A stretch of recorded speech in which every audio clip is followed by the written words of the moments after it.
क्या आप जानते हैं मनुष्य के जीवन में सबसे कठिन परीक्षा आखिर कौन सी होती है? क्या वह परीक्षा तब आती है जब उसके सामने कोई बड़ा संकट खड़ा हो, या तब जब उसके पास सब कुछ होते हुए भी उसे कोई निर्णय लेना पड़े? क्या सबसे कठिन परीक्षा धन की होती है, सम्मान की, परिवार की, समय की, या फिर उस क्षण की जब मनुष्य को अपने ही बारे में एक ऐसा सत्य दिखाई देता है जिससे वह अब तक बचता आया था? क्योंकि बाहरी परिस्थितियों से लड़ना शायद इतना कठिन नहीं है जितना कठिन है अपने भीतर उठती आवाजों को बिना उनसे भागे सुन पाना। राजा जनक ने भी एक दिन महर्षि अष्टावक्र से यही प्रश्न पूछा था, और अष्टावक्र का उत्तर ऐसा था जिसने जनक को यह समझा दिया कि जीवन की सबसे कठिन परीक्षा बाहर नहीं होती। वह परीक्षा तब होती है जब संसार बदल रहा हो और तुम्हें अपने भीतर की स्थिरता को पहचानना हो। नमस्कार भक्तों, विष्णु टेल्स में आप सभी का स्वागत है। आइए आज चलते हैं मिथिला के उस राजमहल में जहां राजा जनक ने एक ऐसा प्रश्न पूछा था जिसका उत्तर केवल राजाओं के लिए नहीं बल्कि हर उस मनुष्य के लिए आवश्यक है जो अपने जीवन को समझना चाहता है। मिथिला के राजमहल में उस सुबह अद्भुत शांति थी। दूर मंदिर से आती घंटियों की धीमी ध्वनि पूरे वातावरण में फैल रही थी। महल के विशाल प्रांगण में सभा सज चुकी थी। ऋषि मुनि अपने स्थान पर बैठे थे और सभा के मध्य महर्षि अष्टावक्र शांत भाव से विराजमान थे। लेकिन राजमहल की इस शांति के बीच एक ऐसा मन था जिसमें कई दिनों से तूफान उठ रहा था। वह मन था राजा जनक का, क्योंकि आज उनके भीतर एक अलग ही प्रश्न था। उन्होंने धीरे धीरे अपने स्थान से उठकर अष्टावक्र के समीप जाकर प्रणाम किया। अष्टावक्र ने उनकी ओर देखा और मुस्कुराकर बोले, राजन, आज तुम्हारे मुख पर कोई नया प्रश्न दिखाई दे रहा है। जनक ने कहा, हां गुरुदेव, मैं एक ऐसी बात जानना चाहता हूं जिसे लेकर मैं लंबे समय से विचार कर रहा हूं। अष्टावक्र बोले, पूछो राजन। जनक ने कहा, मनुष्य के जीवन की सबसे कठिन परीक्षा कौन सी है? सभा शांत हो गई। जनक ने आगे कहा, मनुष्य राज्य चलाता है, धन कमाता है, परिवार संभालता है, कठिन निर्णय लेता है, लेकिन इन सब के बीच सबसे कठिन क्षण कौन सा है? कौन सी ऐसी परीक्षा है जिसमें मनुष्य के पास अपनी बुद्धि, अपना ज्ञान और अपना अनुभव होने के बाद भी वह स्वयं को संभाल नहीं पाता? अष्टावक्र कुछ देर शांत रहे, फिर बोले, राजन, मनुष्य की सबसे कठिन परीक्षा वह नहीं है जब संसार उसके विरुद्ध दिखाई दे। सबसे कठिन परीक्षा तब है जब संसार उसकी इच्छा के अनुसार चल रहा हो और फिर भी उसे अपने भीतर स्पष्टता बनाए रखनी हो। जनक ने आश्चर्य से पूछा, गुरुदेव, इसका क्या अर्थ? अष्टावक्र बोले, जिस व्यक्ति को केवल विपरीत परिस्थिति में ही अपने भीतर झांकना आता है उसने जीवन को अभी पूरा नहीं समझा। क्योंकि परीक्षा केवल तूफान में नहीं होती, परीक्षा शांत आकाश के नीचे भी होती है। सभा में बैठे लोग ध्यान से सुनने लगे। अष्टावक्र ने आगे कहा, राजन, नदी का वास्तविक स्वरूप केवल तब नहीं देखा जाता जब उसमें बाढ़ आती है। उसकी धारा को तब भी देखो जब जल बिल्कुल शांत हो। मनुष्य भी ऐसा ही है। जब उसके सामने चुनौती आती है तब वह सावधान हो जाता है, लेकिन जब सब कुछ उसके अनुकूल होता है तब वह स्वयं को भूल सकता है। जनक ने पूछा, तो क्या परिस्थितियां ही मनुष्य की परीक्षा लेती हैं? अष्टावक्र बोले, परिस्थितियां केवल अवसर देती हैं। वास्तविक परीक्षा यह है कि उनके बीच मनुष्य अपने निर्णयों को कितना स्पष्ट रख पाता है। अष्टावक्र ने बाहर उद्यान में खड़े एक वृक्ष की ओर संकेत किया। वृक्ष बहुत ऊंचा था, उसकी शाखाएं चारों ओर फैली हुई थीं। उन्होंने कहा, उस वृक्ष को देखो, ये वर्षों से यहां खड़ा है। गर्मी आई, वर्षा आई, आंधी आई, ऋतुएं बदलीं, लेकिन वृक्ष अपनी जड़ों से जुड़ा रहा। फिर उन्होंने जनक से पूछा, यदि कोई वृक्ष हर बदलती हवा के साथ अपनी दिशा बदल दे तो क्या वो लंबे समय तक खड़ा रह सकेगा? जनक बोले, नहीं गुरुदेव। अष्टावक्र बोले, यही मनुष्य की परीक्षा है, हर बदलती परिस्थितियों के बीच अपनी दिशा न खोना। लोग अक्सर सोचते हैं कि मजबूत व्यक्ति वह है जो कभी नहीं बदलता, लेकिन यह भी पूर्ण सत्य नहीं है। बुद्धिमान व्यक्ति परिस्थिति के अनुसार अपना तरीका बदल सकता है, परंतु अपनी मूल स्पष्टता को नहीं खोता। जनक बोले, गुरुदेव, तो क्या जीवन में सबसे आवश्यक है स्थिर रहना? अष्टावक्र मुस्कुराए, नहीं राजन, जीवन में सबसे आवश्यक है यह जानना कि कब बदलना है और कब केवल परिस्थिति को गुजरने देना है। सभा में बैठे एक वृद्ध ने पूछा, गुरुदेव, यह पहचान कैसे होगी? अष्टावक्र ने कहा, यही तो साधना है। राजन, एक दीपक को देखो, यदि हवा तेज चले तो लौ हिलेगी, यदि हवा बंद हो जाए तो लौ स्थिर होगी, लेकिन प्रकाश का स्वभाव नहीं बदलता। इसी प्रकार मनुष्य के आसपास की परिस्थितियां बदलती रहेंगी। कभी प्रशंसा मिलेगी, कभी आलोचना, कभी सफलता मिलेगी, कभी परिणाम अपेक्षा के अनुसार नहीं होंगे, कभी लोग साथ खड़े होंगे, कभी लोग दूर चले जाएंगे। लेकिन प्रश्न ये नहीं है कि बाहर क्या बदल रहा है, प्रश्न ये है कि इन सब के बीच तुम अपने निर्णय किस आधार पर ले रहे हो। जनक ने कहा, गुरुदेव, यदि मनुष्य प्रत्येक निर्णय परिस्थिति देखकर ले तो क्या वह गलत नहीं होगा? अष्टावक्र बोले, परिस्थिति को देखना गलत नहीं है, परिस्थिति के प्रभाव में अपनी बुद्धि खो देना गलत है। फिर अष्टावक्र ने एक कथा सुनाई। एक राज्य में एक प्रसिद्ध सेनापति था। वह युद्ध कला में अत्यंत कुशल था। उसने अनेक युद्ध जीते थे। एक दिन राजा ने उससे पूछा, तुम्हारी सबसे बड़ी शक्ति क्या है? सेनापति ने कहा, मेरी तलवार। राजा ने पूछा, और यदि तलवार तुम्हारे हाथ में न हो? सेनापति ने कहा, तब मेरी बुद्धि। राजा ने पूछा, यदि निर्णय लेने के लिए समय भी न हो तो? सेनापति कुछ देर शांत रहा, फिर बोला, तब मेरा अभ्यास। राजा मुस्कुराया, लेकिन उसी समय राजसभा के एक वृद्ध गुरु ने कहा, नहीं, तुम्हारी सबसे बड़ी शक्ति न तलवार है, न बुद्धि, न अभ्यास। सेनापति ने आश्चर्य से पूछा, तो फिर क्या है? वृद्ध गुरु बोले, परिस्थिति चाहे जैसी हो, तुम पहले स्वयं को देख सको, यही तुम्हारी सबसे बड़ी शक्ति है। सेनापति चुप हो गया। गुरु ने कहा, क्योंकि जो व्यक्ति अपने भीतर उठती जल्दबाजी को पहचान लेता है, वह निर्णय लेने से पहले रुक सकता है। जो अपने भ्रम को पहचान लेता है, वह गलत निष्कर्ष से बच सकता है। और जो अपने मन की गति को समझ लेता है, वह परिस्थितियों का दास नहीं बनता। अष्टावक्र ने कथा समाप्त की। फिर जनक की ओर देखा।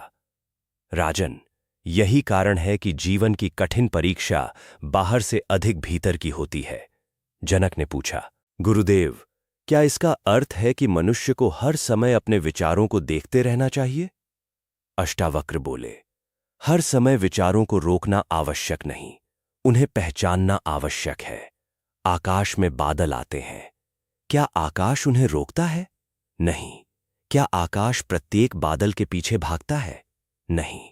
अष्टावक्र बोले, इसीलिए आकाश इतना विशाल है। मनुष्य भी यदि प्रत्येक विचार के पीछे भागना छोड़ दे तो उसके भीतर एक अलग प्रकार की स्पष्टता जन्म लेती है। जनक ने पूछा, लेकिन गुरुदेव, विचार तो अपने आप आते हैं। अष्टावक्र बोले, विचारों का आना तुम्हारे हाथ में नहीं, लेकिन प्रत्येक विचार को अंतिम सत्य मान लेना भी आवश्यक नहीं। सभा में मौन छा गया। अष्टावक्र ने कहा, एक विचार आया, तुमने उसे देखा। फिर दूसरा विचार आया, तुमने उसे भी देखा। अब प्रश्न यह है, क्या तुम प्रत्येक विचार के साथ अपनी दिशा बदलोगे? जनक ने कहा, यदि ऐसा करूंगा तो मैं कभी स्थिर निर्णय नहीं ले पाऊंगा। अष्टावक्र बोले, ठीक कहा राजन, इसीलिए जीवन की कठिन परीक्षा ये नहीं कि मन में क्या आता है, परीक्षा ये है कि तुम उसके आधार पर क्या करते हो। कुछ देर बाद अष्टावक्र जनक को महल के उद्यान में ले गए। वहां एक तालाब था। तालाब का पानी बिल्कुल स्थिर था, उसमें आकाश का प्रतिबिंब स्पष्ट दिखाई दे रहा था। अष्टावक्र ने एक छोटा पत्थर जल में डाल दिया, लहरें उठीं और प्रतिबिंब टूट गया। उन्होंने पूछा, राजन, प्रतिबिंब क्यों टूट गया? क्योंकि जल में लहरें उठ गईं। अष्टावक्र बोले, यही समझ लो, परिस्थिति बदलने से सत्य नहीं बदलता, लेकिन मन की हलचल सत्य के प्रतिबिंब को धुंधला कर सकती है। जनक ने पूछा, तो मनुष्य को क्या करना चाहिए? अष्टावक्र बोले, पहले यह पहचानना चाहिए कि जल में लहर है या आकाश में परिवर्तन।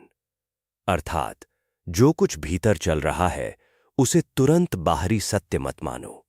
जनक बहुत देर तक तालाब को देखते रहे। फिर उन्होंने पूछा, गुरुदेव, मनुष्य की परीक्षा का दूसरा रूप क्या है? अष्टावक्र बोले, दूसरा रूप है प्रशंसा। जनक ने आश्चर्य से पूछा, प्रशंसा? हां राजन, जब कोई तुम्हारी आलोचना करता है तब तुम अपने बारे में सोचने लगते हो, लेकिन जब अनेक लोग तुम्हारी प्रशंसा करते हैं तब तुम यह भूल सकते हो कि तुम वास्तव में कौन हो। प्रशंसा सुनना कठिन नहीं, उसके बीच अपनी वास्तविकता को न भूलना कठिन है। उन्होंने कहा, यदि कोई तुम्हें कहे कि तुम बहुत महान हो तो केवल इसलिए स्वयं को महान मत मान लेना, और यदि कोई कहे कि तुम योग्य नहीं हो तो केवल इसलिए स्वयं को छोटा मत मान लेना। दोनों शब्द बाहर से आए, तुम्हारी वास्तविकता उनके शब्दों से निर्धारित नहीं होती। जनक ने कहा, तो मनुष्य को दूसरों की बातों से प्रभावित नहीं होना चाहिए? अष्टावक्र बोले, प्रभावित होना और संचालित होना अलग बातें हैं। बुद्धिमान व्यक्ति प्रतिक्रिया सुनता है, उसमें से उपयोगी बात लेता है, फिर स्वयं जांचता है, लेकिन अपना निर्णय केवल दूसरों की आवाज पर नहीं छोड़ता। सभा में लौटने के बाद जनक ने एक और प्रश्न पूछा, गुरुदेव, क्या यही कारण है कि कई बार ज्ञानी व्यक्ति भी गलत निर्णय ले बैठता है? अष्टावक्र बोले, ज्ञान होना और हर क्षण ज्ञान के अनुसार चलना दो अलग बातें हैं। जिसने बहुत पुस्तकें पढ़ी हैं वह आवश्यक नहीं कि प्रत्येक परिस्थिति में स्पष्ट हो, और जिसने कम पढ़ा है वह आवश्यक नहीं कि कम समझता हो। सच्ची परीक्षा ज्ञान को व्यवहार में उतारने की है। फिर उन्होंने एक उदाहरण दिया, मान लो किसी व्यक्ति को पता है कि क्रोध में लिया गया निर्णय उचित नहीं होता। फिर किसी दिन कोई उसके सामने कठोर शब्द कह देता है। उस क्षण उसकी परीक्षा शुरू होती है। उसे याद है कि उसे शांत रहना चाहिए, लेकिन केवल याद होना पर्याप्त नहीं, उसे उस क्षण रुकना होगा, शब्द सुनने होंगे, उत्तर देने से पहले स्वयं को देखना होगा। यही ज्ञान की वास्तविक परीक्षा है। जनक ने सिर झुका दिया। अष्टावक्र ने कहा, राजन, जीवन में 3 प्रकार के क्षण आते हैं। पहला, जब सब कुछ स्पष्ट होता है। दूसरा, जब कुछ भी स्पष्ट नहीं होता। और तीसरा, जब तुम्हें निर्णय लेना होता है जबकि पूरी जानकारी तुम्हारे पास नहीं होती। तीसरा क्षण सबसे महत्वपूर्ण है। जनक ने पूछा, क्यों गुरुदेव? अष्टावक्र बोले, क्योंकि वहीं मनुष्य को अपने भीतर की बुद्धि पर भरोसा करना सीखना पड़ता है। हर प्रश्न का पूरा उत्तर पहले से उपलब्ध नहीं होता। कभी कभी कदम उठाने के बाद ही अगला मार्ग दिखाई देता है। जैसे अंधेरी रात में दीपक केवल कुछ दूरी तक प्रकाश देता है, वह पूरी यात्रा नहीं दिखाता। फिर भी यात्री आगे बढ़ता है, क्योंकि अगले कदम के लिए जितना प्रकाश चाहिए उतना उसके पास है।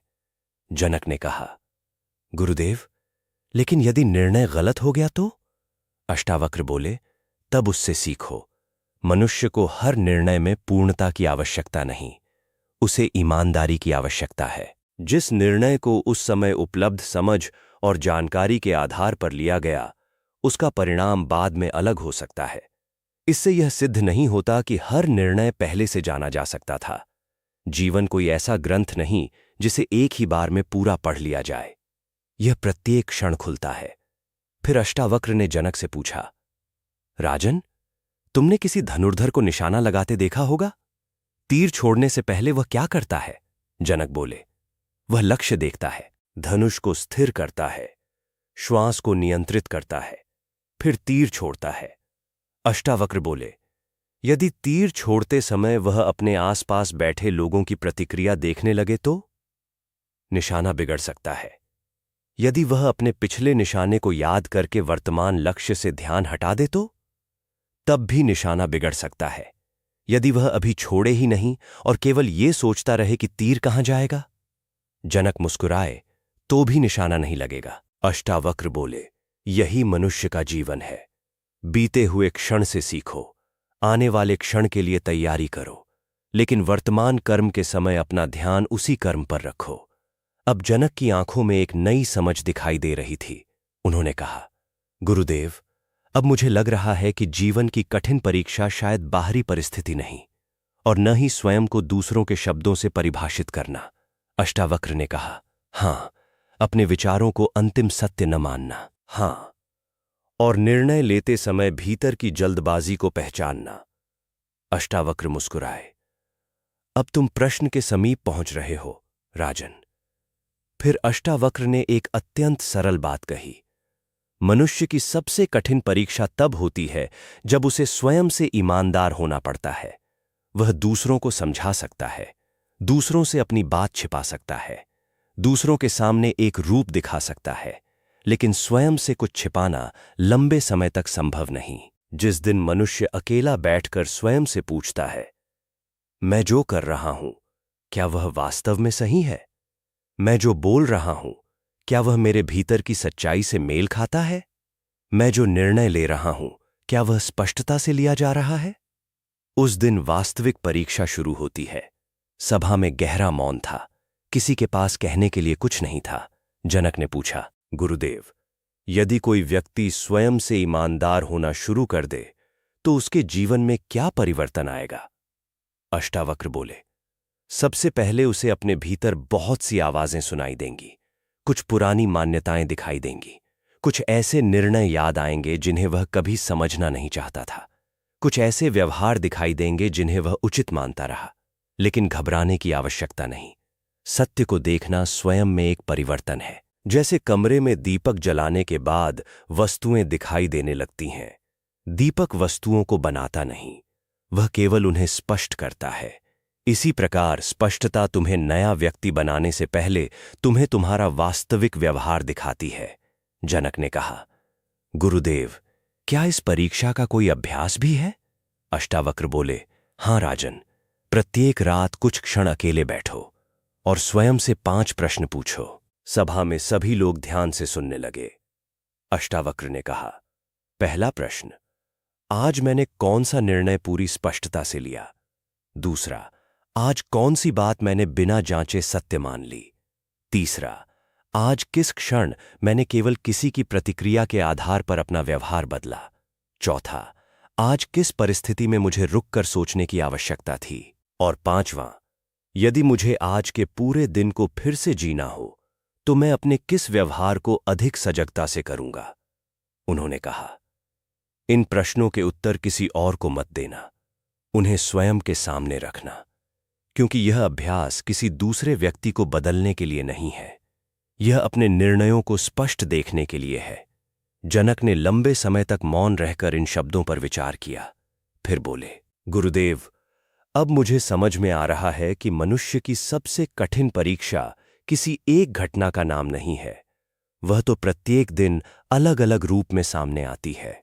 अष्टावक्र बोले, बिल्कुल राजन, कभी वह प्रशंसा बनकर आती है, कभी आलोचना, कभी निर्णय, कभी अनिश्चितता, कभी सफलता, कभी असफलता, कभी अकेले बैठने का अवसर और कभी भीड़ के बीच स्वयं को न खोने की आवश्यकता। परंतु हर बार प्रश्न एक ही रहता है, क्या तुम परिस्थिति को देख रहे हो या परिस्थिति तुम्हें चला रही है? जनक ने गहरी श्वास ली। अष्टावक्र ने अंतिम बार जनक की ओर देखकर कहा, राजन, जीवन में तुम्हें हर परिस्थिति पर नियंत्रण नहीं मिलेगा, हर व्यक्ति तुम्हारे अनुसार व्यवहार नहीं करेगा, हर परिणाम तुम्हारी योजना के अनुसार नहीं आएगा, हर प्रश्न का उत्तर उसी क्षण नहीं मिलेगा, लेकिन एक बात तुम्हारे हाथ में सदैव रहेगी। जनक ने पूछा, क्या गुरुदेव? अष्टावक्र बोले, उस क्षण तुम स्वयं को कैसे देखते हो? तुम प्रतिक्रिया में बहते हो या पहले देखते हो? तुम बिना जांचे मान लेते हो या समझने का प्रयास करते हो? तुम बाहरी आवाजों से अपना निर्णय बनाते हो या भीतर की स्पष्टता से? यही तुम्हारी वास्तविक परीक्षा है। सूर्य अब आकाश में काफी ऊपर आ चुका था। राजसभा धीरे धीरे समाप्त होने लगी। जनक उठे। उन्होंने अष्टावक्र के चरण स्पर्श किए, लेकिन इस बार उनके चेहरे पर प्रश्न से अधिक स्पष्टता थी। उन्होंने कहा, गुरुदेव, आज मैंने जाना कि जीवन की सबसे कठिन परीक्षा किसी पहाड़ की चोटी पर नहीं होती, वह तो प्रत्येक साधारण दिन में हमारे सामने आती है। जब कोई हमें कुछ कहता है, जब कोई निर्णय लेना होता है, जब परिस्थितियां बदलती हैं, जब हमें अपनी ही बात पर पुनर्विचार करना पड़ता है और जब हमें अपने भीतर झांककर स्वयं से ईमानदार होना पड़ता है। अष्टावक्र मुस्कुराए। यही समझ तुम्हें हल्का नहीं बल्कि अधिक स्पष्ट बनाएगी। और याद रखना राजन, जीवन को जीतना आवश्यक नहीं, उसे समझना आवश्यक है। परिस्थितियों को हराना आवश्यक नहीं, उनके बीच सही दिशा पहचानना आवश्यक है। दूसरों से आगे निकलना आवश्यक नहीं, अपने निर्णयों में स्पष्ट होना आवश्यक है। और सबसे बढ़कर अपने बारे में बनाई हुई हर धारणा को सत्य मान लेना आवश्यक नहीं। प्रिय भक्तों, अब एक पल के लिए स्वयं से पूछिए, आपके जीवन की सबसे कठिन परीक्षा क्या है? क्या वह कोई बाहरी परिस्थिति है या वह क्षण जब आपको अपने ही निर्णय पर दोबारा विचार करना पड़ता है? क्या वह आलोचना है या प्रशंसा के बीच स्वयं को न भूलना? क्या वह अनिश्चितता है या बिना पूरी जानकारी के भी सही कदम चुनना? और शायद सबसे महत्वपूर्ण प्रश्न, जब कोई आपको नहीं देख रहा होता तब आप अपने साथ कैसा व्यवहार करते हैं? क्योंकि मनुष्य की वास्तविक पहचान उसके सार्वजनिक जीवन से ही नहीं होती, उसकी पहचान उन क्षणों से भी होती है जब वह अकेला होता है, जब कोई उसकी प्रशंसा नहीं कर रहा होता, जब कोई उसकी आलोचना नहीं कर रहा होता, जब कोई मार्ग दिखाने वाला सामने नहीं होता। तब वह अपने निर्णय किस आधार पर लेता है, यही उसकी सबसे गहरी परीक्षा है। अष्टावक्र की शिक्षा को यदि एक सरल वाक्य में समझें तो बात इतनी सी है, परिस्थितियां बदलती रहेंगी, विचार आते जाते रहेंगे, लोग अपने अनुसार बोलेंगे, समय अपनी गति से चलेगा, लेकिन तुम्हें हर क्षण ये देखना है कि तुम्हारा अगला कदम स्पष्टता से उठ रहा है या केवल प्रतिक्रिया में। यही जीवन की साधना है, यही भीतर की परिपक्वता है, और शायद यही मनुष्य के जीवन की सबसे कठिन परीक्षा भी है। क्योंकि संसार को समझना कठिन नहीं, अपने निर्णयों के पीछे छिपे कारणों को देखना कठिन है। दूसरों को बदलना कठिन नहीं, अपने व्यवहार को ईमानदारी से देखना कठिन है। और बाहर की दुनिया को जीतना कठिन नहीं, अपने भीतर की अस्पष्टता के बीच सही दिशा पहचानना सबसे कठिन है। इसलिए आज से जब भी जीवन में कोई बड़ी परिस्थिति सामने आए तो तुरंत निर्णय लेने से पहले एक क्षण रुकिए, अपने भीतर पूछिए, मैं अभी जो करने जा रहा हूं क्या उसे स्पष्टता चला रही है या केवल तत्काल प्रतिक्रिया? फिर कुछ क्षण शांत रहिए, उत्तर को आने दीजिए। हो सकता है उसी छोटे से विराम में आपको वह दिखाई दे जाए जिसे लंबे समय से खोजने के लिए आप बाहर भटक रहे थे। क्योंकि कई बार जीवन हमें उत्तर नहीं देता, वह केवल इतना अवसर देता है कि हम स्वयं को शांत करके सही प्रश्न पूछ सकें। और जिस दिन सही प्रश्न दिखाई देने लगे, उस दिन जीवन की अनेक परीक्षाएं पहले जैसी कठिन नहीं रहती। अगर यह कथा आपके हृदय को छू गई हो तो इसे केवल सुनकर आगे मत बढ़ जाइए। कुछ पल रुकिए, अपने भीतर झांकिए और सोचिए कि आज अष्टावक्र की कही हुई कौन सी बात आपके जीवन से सबसे अधिक जुड़ गई। क्योंकि कुछ बातें केवल सुनने के लिए नहीं होती, उन्हें अपने जीवन में उतारने के लिए होती हैं। अगर आपको लगता है कि यह संदेश किसी ऐसे व्यक्ति तक भी पहुंचना चाहिए जो अपने जीवन में किसी कठिन परीक्षा से गुजर रहा है, तो इस कथा को उसके साथ जरूर साझा कीजिए। हो सकता है आपके द्वारा भेजा गया यह संदेश उसके जीवन में एक नई समझ का कारण बन जाए। और ऐसी ही गहरी, सरल और जीवन को भीतर से छू लेने वाली आध्यात्मिक कथाओं के लिए विष्णु टेल्स से जुड़े रहिए। जय श्री राम।